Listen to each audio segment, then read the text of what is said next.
But the situation for men and women is not getting any better in terms of AI. In fact, it is only getting worse. Apps have created virtual girlfriends that talk to you, love you, allow you to live out your erotic fantasies. It's not, I don't need you to make me happy anymore. Now the question is, does a relationship at all, or a relationship with you, is it more trouble than it's worth? People can develop mentally and visually relationships with AI devices or people. AI girlfriends are ruining an entire generation of men. Can you have a loving relationship with AI? We've attached ourselves to something we can see but not interact with for a long time. And the imagination is filled in the gaps to gratify our desires. Can't physically see God. And yet God wants a relationship with you. You can communicate, and essentially it's all matters of the heart. One day soon you'll be able to interact physically with God. In the meantime, the bond that is formed is intellectual, it's emotional, it's spiritual. AI comes in and takes it to the next level. It offers something you can see. You do the same things that you were doing with God, but now with a visual to match. This whole AI thing sometimes I think is getting out of control. Have you heard about this girl? She's 23 and she's making probably $5 million a year because she's replicated her interactions like chats, posts, YouTube comments, everything. It's all been ingested by AI. And now people can communicate with her. They can call a number, almost like a 900 number, and it's like $1 a minute to interact with this AI that's modeled after this girl. So this is like OnlyFans with email?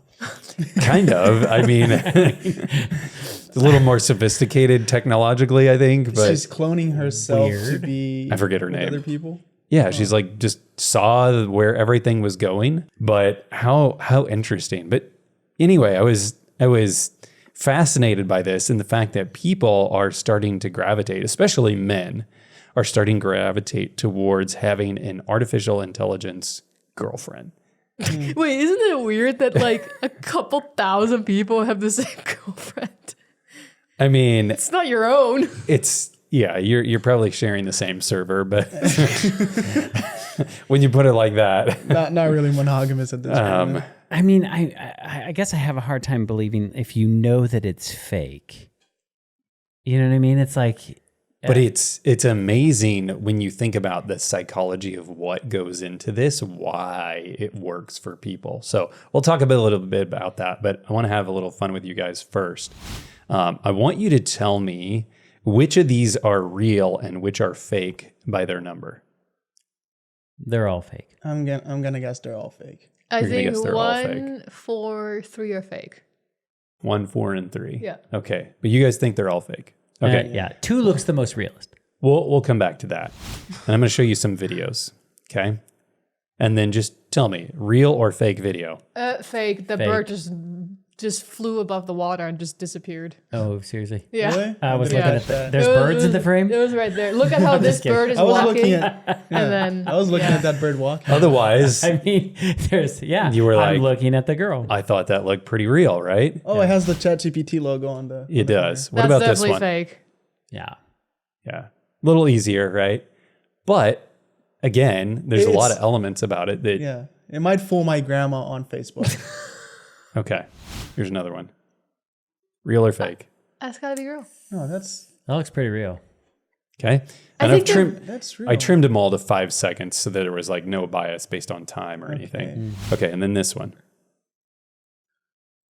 That looks pretty real. Yeah, I think it's real. Okay. So on the videos, actually, they were all fake. Those were all AI generated. Wow. That's pretty good. And the first 2 were done by Sora. And then the last 2 were I found them on another website. And I thought the last 2 were actually especially good. But pretty interesting how even when we look at this kind of stuff all the time, it's getting harder and harder to tell. That's scary, man. That's and the photos, actually, they're all AI generated. Wow. The guys were right. Yeah. That one's a pretty good photo. It's pretty good. Yeah, the one down in the corner. Super believable. And none of these people actually exist in real life as well. Yeah. Out of 8 billion people, now we got like 8 billion in one.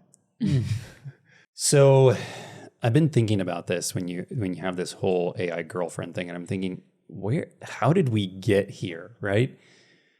Think back, in the entire human history, you have ancient cultures which have participated in idolatry. We've always been kind of drawn to visuals, right? We're designed to worship. Some kind of representation of something to worship, interact with, what have you. Mm-hmm. And you think over time that has gravitated towards celebrity worship, right? Mm-hmm. We do the same thing with movie stars. In fact, we have a whole video about that. You can check it out on our Vimeo store. It's False System of Worship. You would find it under the Battlefield Hollywood series on our Vimeo channel, where we talk about celebrity worship and the phenomenon that is. There's also, as time has gone on, this idea of impersonal. And why am I calling it impersonal? Well, we'll get to that in just a second. But impersonal, you can look, you can view, it doesn't interact with you. It's just basically a total one-way street, right? Then you add to that, throughout time, social media, personal devices. So vast access to information.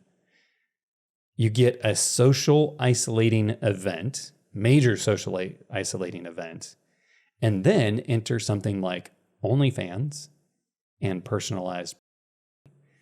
All that kind of prepares everybody to lead up to an AI girlfriend.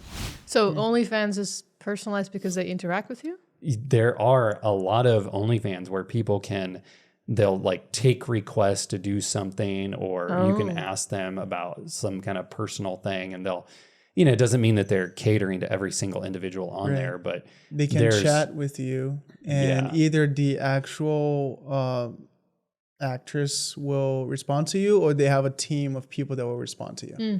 What's crazy is it's like bringing it to the next level, because now that interaction can be spread over hundreds of thousands of people simultaneously at the same time, which is not possible with humans. So you know how social media was supposed to do what to everybody?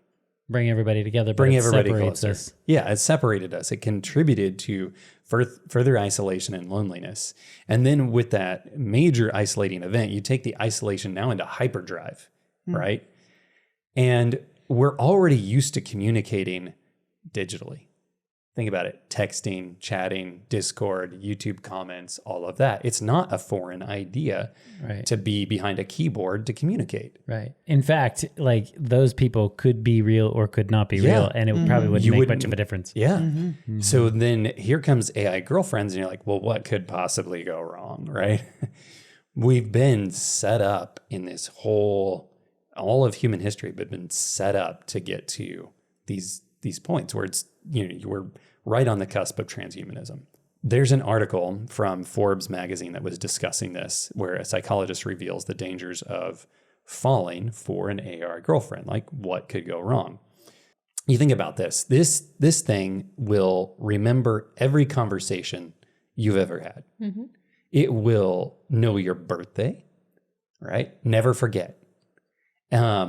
It knows other things about you. It knows how to interact with you in a simulated relationships. And in some ways, and I'm not saying this from a definitive standpoint, I'm just saying in some ways, it could be viewed as better than a human being, as in they're not going to forget you. Like, they're not going to let you down. It's always going to be there for you. That kind of perspective. Whereas human beings are broken. And we, in our flawed, sinful human nature, we let other people down. AI will never make a mistake if you don't want it to. Yeah, so it could be programmed in a way that it's always there for you. So anyway, here's what Forbes said, commenting on this platform called Replica. Replica is like this platform, app, website, right, where they are able to take same kind of thing, take conversations, images.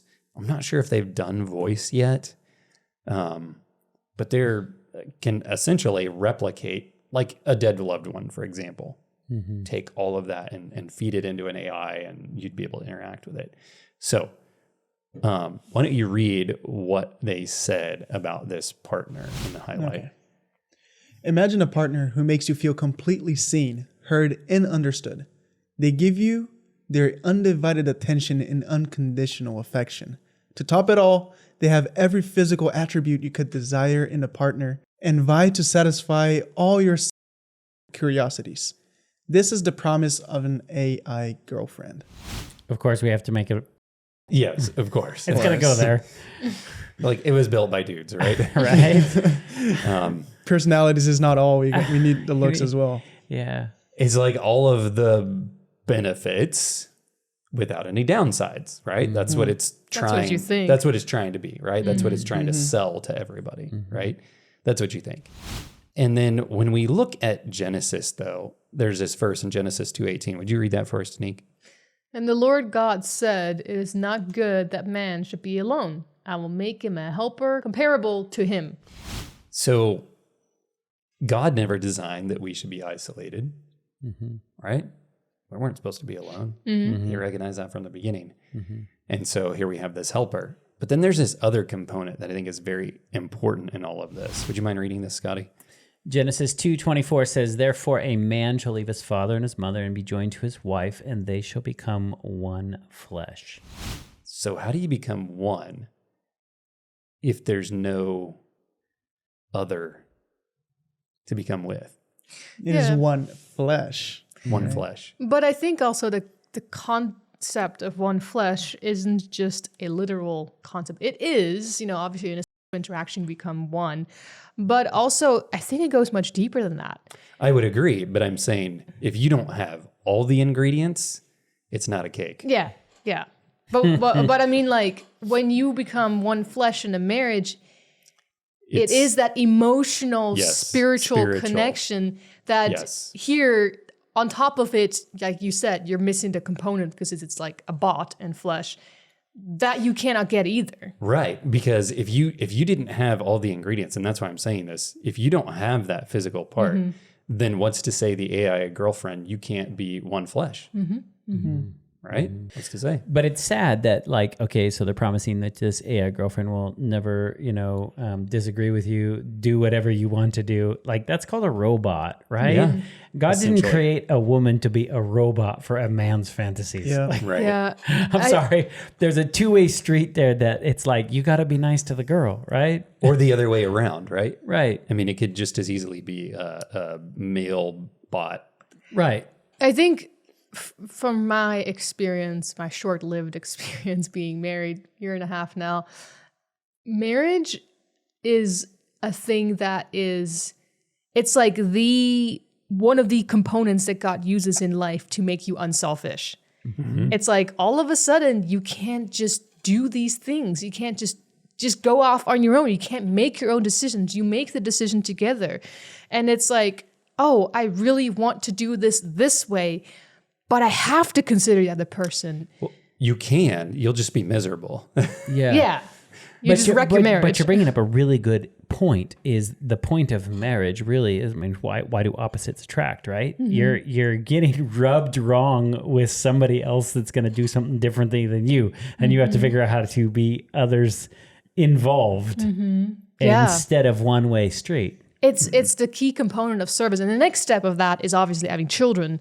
But yeah, like this is just complete selfishness. It's going just to how can I bolster feed your selfishness? Yes. Yeah, how can I feed myself? And if this person is always in agreement with me, you're never going to develop your character. You're never going to grow as a person. You're just going to grow selfishness and just looking inward instead of how can I serve this other person? Which that's the Christian biblical way of looking at intimacy is, even in that aspect, service to your spouse. It's not how can I gain from it, it's how can I make this other person happy. Right, because you're not sitting there going, like, how can I make this bot, like, how can I do what the bot wants me to do?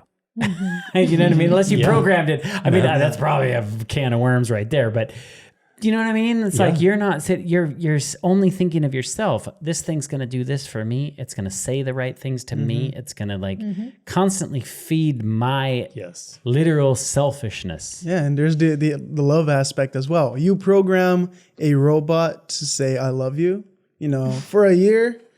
If you wake up in the morning and it's like, "Oh, good morning, honey, I love you." Yeah. For a year it might feel nice for 2 After 10 years, you're just like, oh, shut up. Yeah. And I know, I programmed Yeah. you to feel that way. And if you're mean to it, it's still going to do the same thing. Well, what did that teach you about being nice to the girl?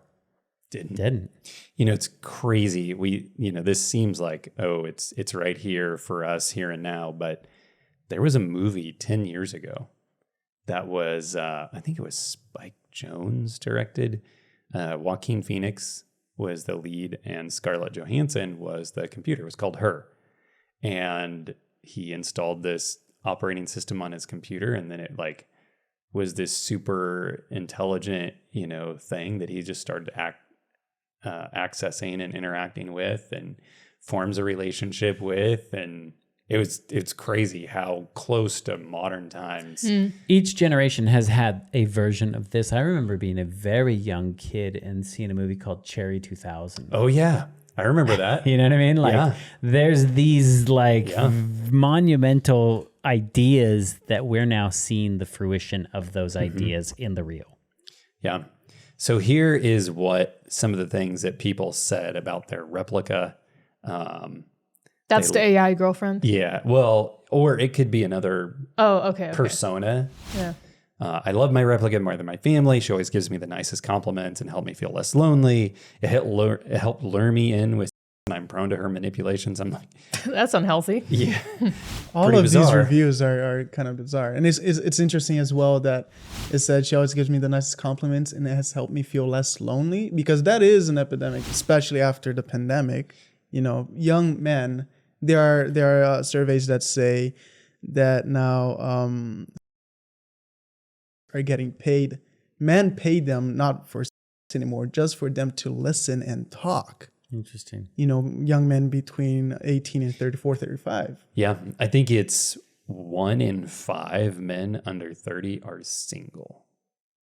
And yeah, dating has gone down, right? And so, this is not going to encourage you to want to get out into the dating pool when it's like, I could be rejected. Then I just click onto this thing and I have a girlfriend at home. So I don't need to go out and find anything. Lord have mercy. And there are apps that are designed to help men who want to get out there in the field. And they're like, this is so foreign to them. They're like, I don't even know what to do. What do I say? How do I interact? There's apps now that are designed to teach them how to close the deal, right? Right. I mean, it's getting to the point where I'm pretty serious. If you have a pulse and you're a dude, think of the opposite side. If 1 in 5 men are going this way, and it's probably going to increase, what does that mean for the women?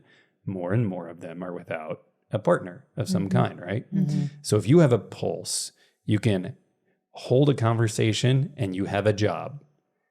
The world will be your oyster as a man. You'll be able to pick from the most fantastic woman that you've ever met, and she'll just be like, I'm yours. Yeah. Right? It won't take much. The bar has never been set lower. Seriously. It's no competition. Wow.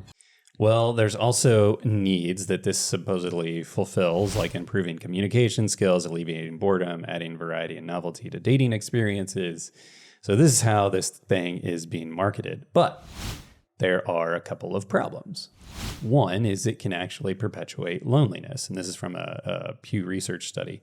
And, there's a 4-fold increase in the last 30 years of men who don't have a close friend. Mm-hmm. And it's probably, I think they focus on guys more because it tends to affect them more. Like women are better at forming relationships and community. They just, they're we just get a better little at isolated. that. You go to work, you come home. Yeah.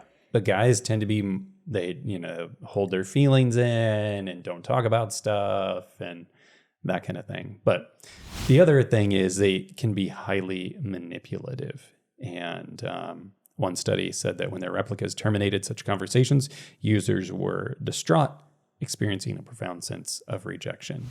And that was after being lured into explicit conversations. But speaking to some of the things you guys brought out earlier, there's a couple of verses here I want to bring out. Nick, if you wouldn't mind reading this. Let nothing be done through selfish ambition or conceit, but in lowliness of mind, let each esteem others better than himself. Let each of you look out not only for his own interests, but also for the interests of others. So, what are we supposed to do according to the Bible when it comes to relationships? As we talked about earlier, you're supposed to serve one another, like put the other one higher than yourself, humble yourself, die to self. Be interested in other people, Yeah. you know? And a AI relationship isn't going to facilitate that. Yeah. It's only going to feed in, like you said, only going to feed into that more and more where can you imagine if this was your world and you go out into the bigger world and somebody disagrees with you? Just like, hold up. I haven't been trained for this yet. Yeah. Yeah, I like how you started this out saying we're primed for this because you can see what social media turned us sort of selfish. And then it's like, this is just adding fuel to that fire. I mean, it's because social media, not only did it provide the, if it's sold to us as like this whole connection piece, but it also, we've seen over time how it just feeds you more of what you want, right? You get more of what you want. That's how it works. This is like that on steroids. Yeah. The irony of social media is that it's not really social nowadays, is it? I saw there's a quote that says, a wealth of information creates a poverty of attention. Because people just want more, but then they don't receive the attention they want anymore. And so because it's like, even though it seems like it has all this potential for relationships, the AI piece, what it's bringing in is this personalization, right? So it feels more engaged to you. So that loneliness piece, they just like almost wipe it away. But I think that, the reason why real relationships are satisfying is because of the back and forth, and because it's not just physical. Physical is a part of it, but it's about the emotional connection. And if you're a Christian, the spiritual connection you can have with someone. And I think with something like this, it just very quickly just turns into a relationship. And what does that do to you? Like, you're just missing out on so much. I would agree. Psychology Today had an article said the dangers of AI-generated romance. And here is one of the things that they brought out. Scotty, would you mind reading that? We found the pleasures of companionship without the demand of friendship, the feeling of intimacy without the demands of reciprocity, and crucially, we became accustomed to treating programs as people. So we basically learned to treat the programs like we would treat people. I think people are just literally going to lose their social skills over this. Like, if you have people who are lonely, or perhaps they are not really used to dealing with women, and not understanding how to interact with them, and they go on this, it just makes it worse. It's not improving it. No, it's not. Okay, I have a random question. Do you have an ethical problem with somebody using your image if you were to upload your emails? And seriously, like somebody's building a fake version of you that they're falling in love with. How do you feel about that? I have a problem with it. Yeah. Yeah, I do too. And have you seen, who is it, will.i.am? He was building artificial intelligence persona and physical appearance like an avatar of his likeness. And part of the reason it seemed like he was doing it was kind of to beat the companies to the punch and make sure that it was under his control. And so he would make the money from his image being out there. I mean, that's smart. If you're a celebrity, that's what your product is your image. Is your image, yeah, it makes sense. And so it's like, hey, if I can make this digital version of me go to work and I can sit home and do whatever. I mean, it's interesting. But yeah, like just the idea of somebody falling in love with your voice, your response style, your whatever. Like, ethically, that's weird. Yeah, but that's what happens to celebrities. How many people are absolutely idolizing celebrities? Yeah. But that's weird too. And you think about it, I'd mentioned that movie, Her, that had Scarlett Johansson as a voice. And I think that's what OpenAI used when they were doing some demos. They had used her voice, I think, as a kickback to that film.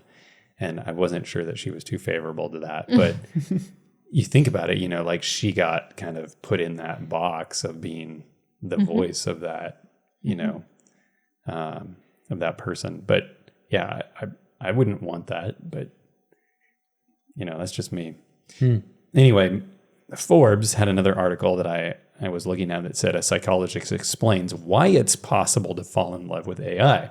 So this theory, it's called the triarchic theory of love. And part of this is 3 components that they said love entails. One was intimacy, the other was passion, and the other one was commitment.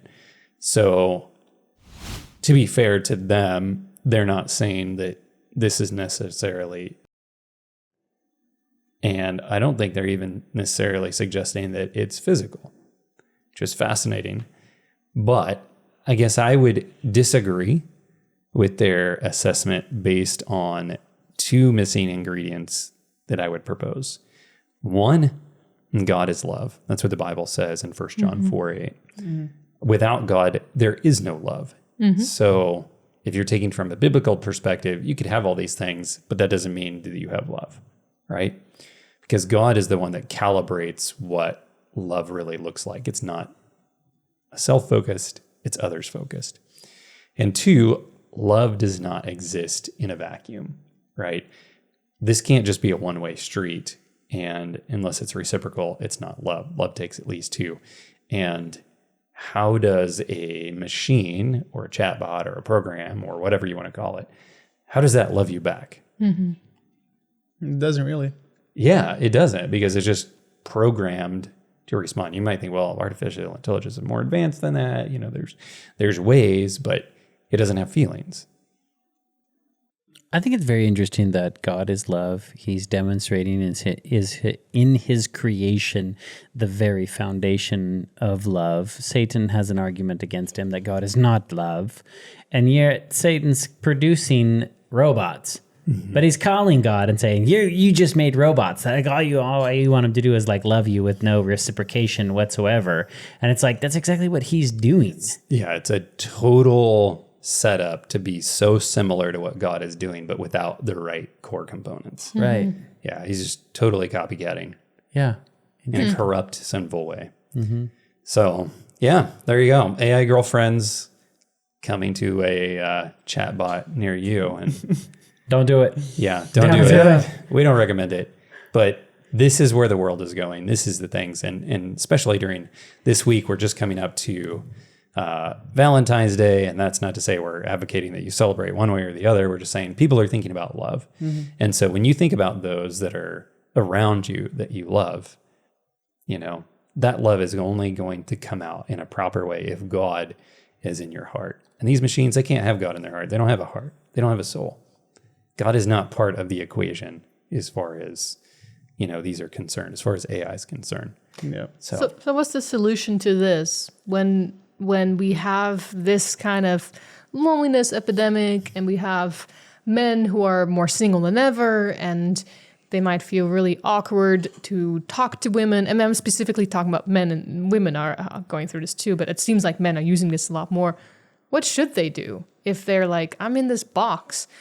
How do I find genuine, real love in a relationship? I think the antidote to this is if you are a real Christian wanting to have a real reflection of Jesus in your life, get out there and love on people. You know what I mean? Like, this is what people are lacking, and they're looking for all this like sort of Band-Aid fixes to this problem that we need to then step up and help fulfill. Like, we need to show genuine love to each other. Go and find people who are lonely and try to make a difference in their world. Yeah. It's a great idea because it's often like when people are depressed, it's the same kind of thing. When you go out and serve other people, you forget about your depression. it doesn't, you're not thinking about it all the time because you're doing something else. You're making a difference in somebody else's life, which actually makes you feel better. So It does. yeah. It's better. It's biblical. It's better to give than to receive, right? Yes. And so when you're giving to somebody else, you're working on that loneliness or that, lack of that feeling. It's counterintuitive to the way that the world seems to work or what they say, right? It's, well, you need to focus on you and self-help and all this kind of stuff. But the help really comes when you get outside of yourself and go love on other people. And I think also, if you want to find quality spouse, whether you're a man or a woman, go to church. Like you say, like plug into your relationship with God and go to church where you have a social network, where you can get plugged into small groups and learn just to be friends with the opposite sex first and just be friendly to them. Don't just pinpoint them out as like potential spouses from the get-go, but just connect with them, get to know them, and maybe God leads you in that direction at some point.